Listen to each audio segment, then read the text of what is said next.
ఇటీవలే వైసీపీ అధిష్టానం రాష్ట్రంలో వివిధ అనుబంధ విభాగాల పదవులను జిల్లాల వారీగా, నియోజకవర్గాల వారీగా, మండలాల వారీగా వివిధ హోదాల్లో నియమించింది.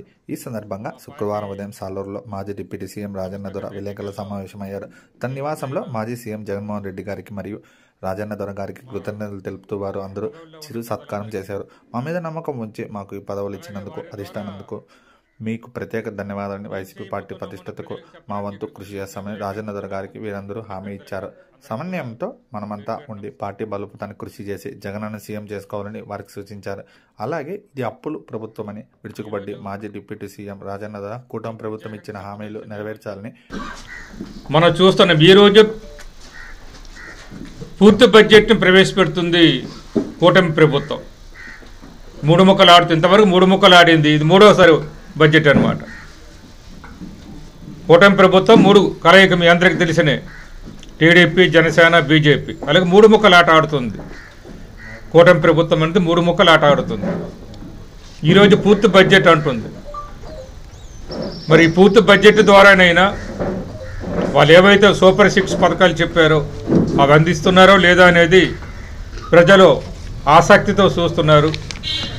ఆకలితో ఎదురు చూస్తున్నారు. పేదలు కొందరు ఆసక్తితో చూస్తున్నారు. దళితులు, గిరిజనులు, బడుగు బలహీన వర్గాలు, మైనారిటీలందరూ ఆకలితో చూస్తున్నారు. ఎందుకంటే జగన్మోహన్ రెడ్డి గారు ఉండేటప్పుడు నెలకి 2-3 పథకాలు అనుభవించేవాళ్ళు. ఈరోజు ఒక్క పథకం కూడా లేకుండా ఆకలితో అలమటించి ఆసక్తితో ఎదురు చూస్తున్నారు. లేదు ఈ బడ్జెట్ నుంచే ఇస్తారని. మరి ఇక్కడ నుంచి ఇవ్వకపోతే ఏం చేస్తామంటే, ఈరోజు ఎవరైతే మా పార్టీ సంస్థాగత ఎన్నికల్లో అనేక పదవుల్లో నియమితులయ్యారో వారి ద్వారా మున్సిపాలిటీలో అయితే వీధికి, వార్డుకి, అలాగే గ్రామాల్లోనైతే పంచాయతీకి, గ్రామాలకి ప్రచారం అనేది ప్రారంభమవుతుంది. ఇక్కడ నుంచి మనం చూస్తున్నాం. అసలు ఈ ప్రభుత్వం వచ్చిన కక్ష సాధింపు, రెడ్ బుక్ రాజ్యాంగం, కక్ష సాధింపు తప్ప ఏమీ లేదు. నిన్ననేం జరిగింది మీకు తెలుసు. ఓ సినిమా డైరెక్టరు, యాక్టరు, నిర్మాతను కూడా సోపాని, అది ఎప్పుడూ జరిగిపోయిన సంఘటనలు, ఇప్పుడు కాదు. మరి వాళ్ళు ఆడిన మాటలన్నీ కూడా వస్తున్నాయి. మేము పెట్టిన కేసులకు మాత్రం లేదు. హైకోర్టుకి వెళ్ళవలసిన పరిస్థితి వస్తుంది. అంటే పోలీస్ వ్యవస్థ కూడా ఏ విధంగా పనిచేస్తుంది అనేది మనకు స్పష్టంగా కనిపిస్తుంది. అసలు వాళ్ళు ఏది చెప్తే జరుగుతుంది. అందుకే రెడ్ బుక్ రాజ్యాంగం ఇవన్నీ ప్రజలకు చెప్పడానికి, రెడ్ బుక్ రాజ్యాంగం గురించి, వాళ్ళ కక్ష సాధింపు గురించి, వాళ్ళు చెప్పిన సూపర్ 6 పథకాల మీద పూర్తిగా విఫలమై ఏ వర్గానికి కూడా ఆదుకోలేని పరిస్థితులు ఉన్న ఇవన్నీ చెప్పడానికి మరి మేమందరం ఈరోజు సమావేశమై మీ ద్వారా ఇక నుంచి ఎలక్షన్ కోడ్ అయిపోతుంది కాబట్టి 3వ తేదీన ఎన్నికలు, ఓట్లు ఎన్నికలు మొన్న నిన్న జరిగిన ఎన్నికల ఓట్లు 3వ తేదీ లెక్క పెట్టేస్తే 8 తేదీ 9 తేదీన మ్యాక్సిమం కోడ్ అయిపోతుంది. ఎలక్షన్ కోడ్ అనేది. ఎలక్షన్ కోడ్ అయిపోయినప్పటి నుంచి ప్రతి వార్డుకి వెళ్తాం, ప్రతి గ్రామానికి వెళ్తాం, వాళ్ళు చేసేవి చెప్తాం. ఉదాహరణకి ఈరోజు చూడండి. అసలు ప్రజాస్వామ్యంలో బలమైన ప్రతిపక్షము లేకుండా కనీవినని ఎరుగున స్థాయిలో ఒక టీడీపీకి 135 అత్యధిక మెజార్టీ ఇచ్చారు. 135 సీట్లతో ఇచ్చి, మనకు తెలిసిన కదా 89 సీట్లు వస్తే గెలుస్తారు. 135 ఇచ్చారు. మరి 9 నెలల్లో ఈ కూటమి ఏం చేసింది? 10 నెలల్లోనే జగను సచివాలయాలు ఉద్యోగాలు ఇచ్చారు. 1,35,000 ఉద్యోగాలు ఇచ్చారు 10 నెలల్లోనే. కానీ ఈరోజు వీళ్ళు ఏం చేశారు చూడండి ఒకసారి. తల్లికి బంధనము 0, కొత్తగా మంజూరు చేసిన పెన్షన్లు 0, నిరుద్యోగ భృతి 0, కాంట్రాక్టర్ ఉద్యోగులు సర్వీస్ రెగ్యులరీ చేస్తామని చెప్పారు, అది 0, ఉద్యోగులకు IR ఇస్తామన్నారు, అది 0, ఉద్యోగస్తులు PRC గురించి మాట్లాడతామన్నారు. కనీసం ఉన్న PRC కమిషన్ను కూడా తీసినారు. మన్మోహన్ సింగ్ ఉంటే దాన్ని కూడా తీసినారు. అయితే PRC 0, మహిళలకు ఉచిత బస్సు 0, అలాగే 50 సంవత్సరాలకి SC, ST, BC మరి మైనారిటీలందరికీ కూడా పెన్షన్లు ఇస్తామన్నారు, అది 0, 18 నుంచి 50 సంవత్సరాల వయసు గల మహిళలకు మరి డబ్బులు ఇస్తామని చెప్పారు. మీ అందరికీ తెలుసు. 18,750 రూపాయలు ఇచ్చేవాళ్ళు, అది ఇస్తామన్నారు, అది 0. జాబ్ క్యాలెండర్ జనవరికి ఇస్తామని చెప్పారు, అది 0. అలాగే డిఏసి మేమే ఇచ్చాం డిఏసిని. ఆ డిఏసిని కొద్దిగా పోస్టులు కలిపేసి గత డిసెంబర్కి ఇచ్చేస్తామని చెప్పారు. అది లేదు. డిఏసి 0. వాలంటీర్లకి 10,000 రూపాయలు జీతం ఇస్తే పునర్నిర్మాణం చేస్తామని చెప్పారు. వాలంటీర్ల చేత అందరి చేత కూడా ఓట్లు వేయించుకున్నారు. అది 0. 10,000 జీతము 0.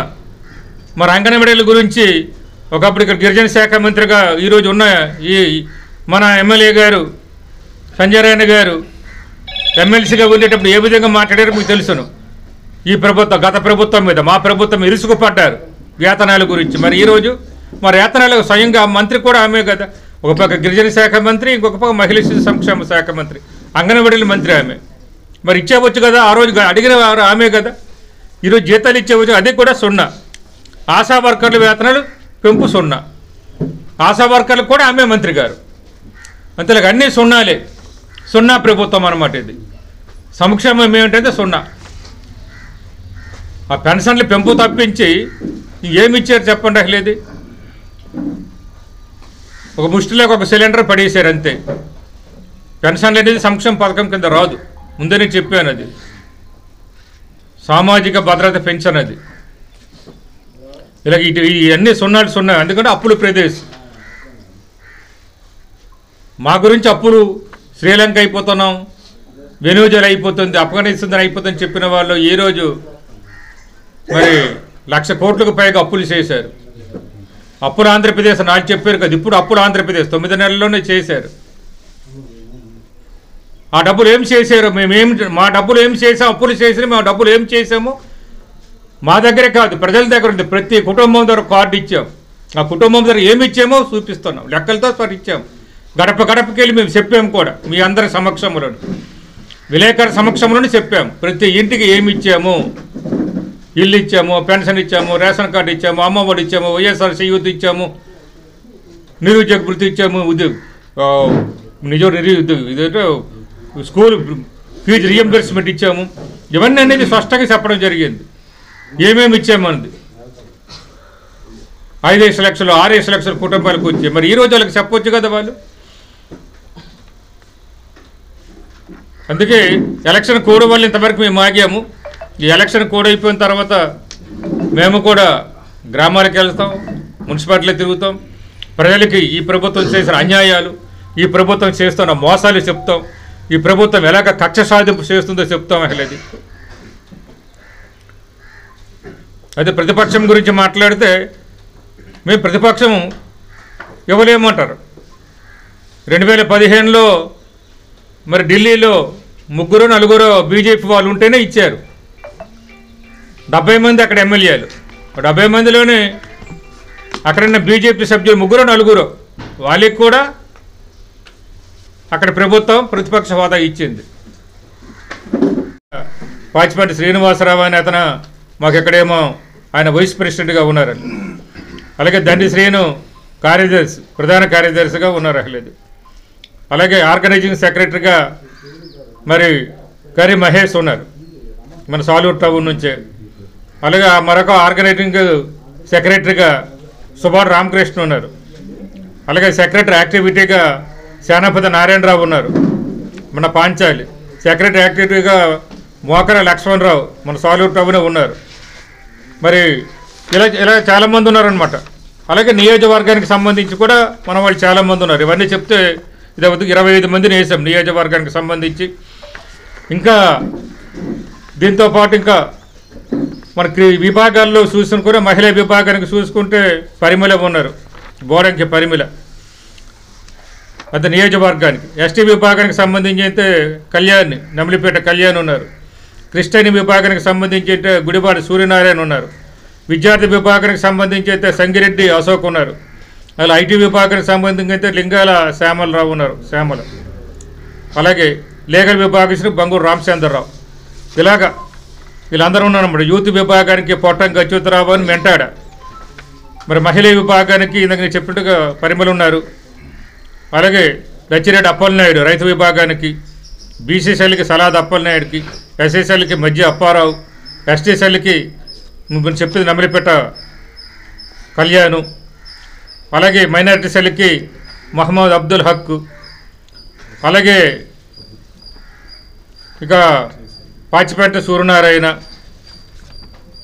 ఇక మన మున్సిపాలిటీ అయితే పంచాయతీరాజ్ కనుమండు, మున్సిపాలిటీ వింగ్కి Kolli Venkataramana, RT wing PD Ramakrishna, volunteer వింగ్కి బోర పైడి రాజు, గ్రీవెన్సన్కి మేకల శంకర్రావు, వాణిజ్య విభాగానికి కేతవరపు సత్యనారాయణ, వైఎస్ఆర్టీసీ అయితే యూనియన్ కనుక నాగభూషణ్ రావు ఉన్నాడు, బొమ్మి నాగభూషణ్ రావు, లీగల్ సెల్కి ఇప్పుడు చెప్పిన బంకు రామచంద్రరావు, కల్చరల్కి కోట ఈశ్వరరావు, సోషల్ మీడియాకి మేటపాక పైడెప్పు నాయుడు, అలాగే ఐటీ విభాగానికి శ్యామలరావు, దివ్యాంగుల విభాగానికి అచ్చిబాబు, డాక్టర్ల విభాగానికి మా పతివాడ సత్యం, పబ్లిసిటీ విభాగానికి కనిమెరక తిరునాథారావు, ఇంటలెక్చువల్ పోరానికి అక్కేన సందీప్, బూత్ కమిటీలకి మరి మధుసూదన్ రావు.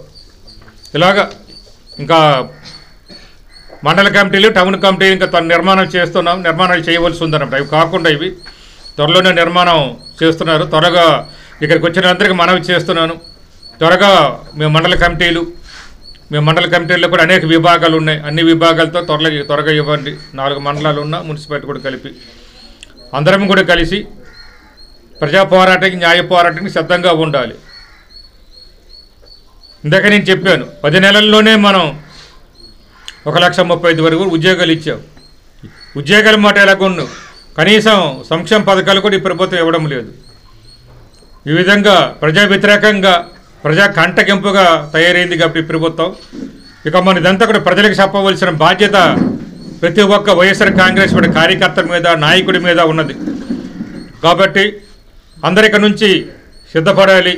మరి ఈ రోజు నుంచి బడ్జెట్ కూడా పెట్టారు కాబట్టి బడ్జెట్కి సంబంధించిన విషయాలు కూడా మనం చూద్దాం.